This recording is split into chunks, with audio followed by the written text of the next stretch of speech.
Given the volume of discussion around gender issues, you think that by now we would have identified all the things that needed to be tackled to create real gender equality across our society. Progress is being made on lots of fronts, from addressing the gender pay gap to female representation in business and politics. Yet despite all the experts on the case, it took my 7-year-old and my 3-year-old sisters to open my eyes to the volume of old school gender stereotypes being fed to girls during some of their formative years.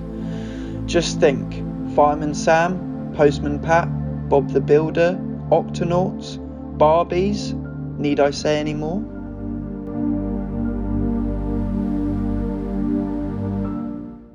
I think the impact of girls being underrepresented when it comes to the media and the content they consume, I think it's a really fundamental message, in that, there's a phrase: if you can't see it, you can't be it.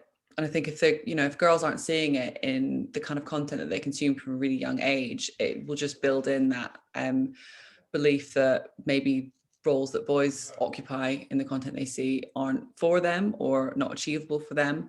And yeah, I think it just limits, or it creates a challenge later on to then help girls realize that they can do, exactly the same thing as a boy might do, and that there aren't necessarily, whether you believe gender is a construct or whatever, there shouldn't really be any limitation on what a girl's role or a boy's role is. And I think media has a really key role in helping them understand that, helping everyone understand that from a young age, whether you're a boy or a girl. Boys should understand it too.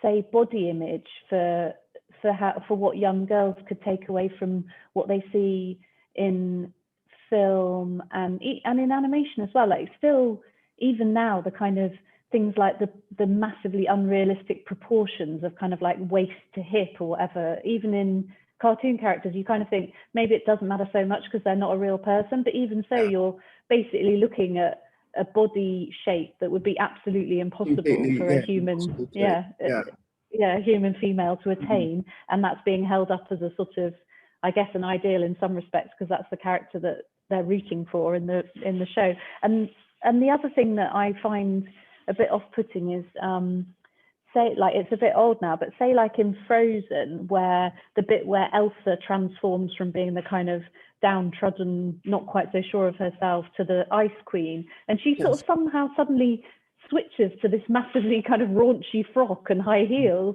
just because she's suddenly she's got her hair more powerful in a different style. Yeah, so it's almost like they've associated her transitioning into being more powerful to her suddenly wearing much more skin-tight clothes and high heels, which is a bit odd.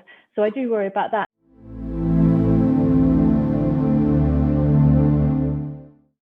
I think in particular, the gender splits on TV is obviously, I think there's a lot of, I just feel there's a lot of stereotyping in a lot of communications that go to children, from TV and film to going into a shop to see what clothes you're going to buy for your children. Yes. And I think it's almost, and toys as well, and toys, of course, are linked to what you see on TV.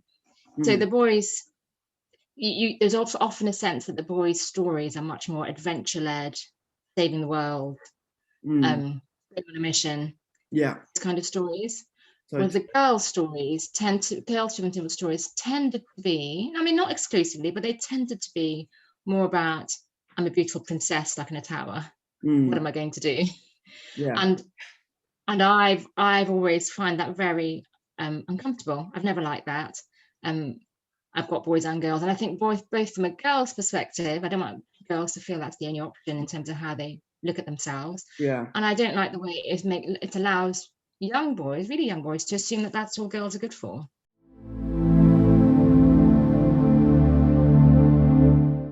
I think there are definitely, from my personal experience growing up, which appreciate, isn't current, but still from seeing media more in cartoons or content more recently, I think there's definitely fewer opportunities shown for women. You often will say there's like a squad of characters. It might be that there's one girl, two girls, and five guys, and the balance isn't there.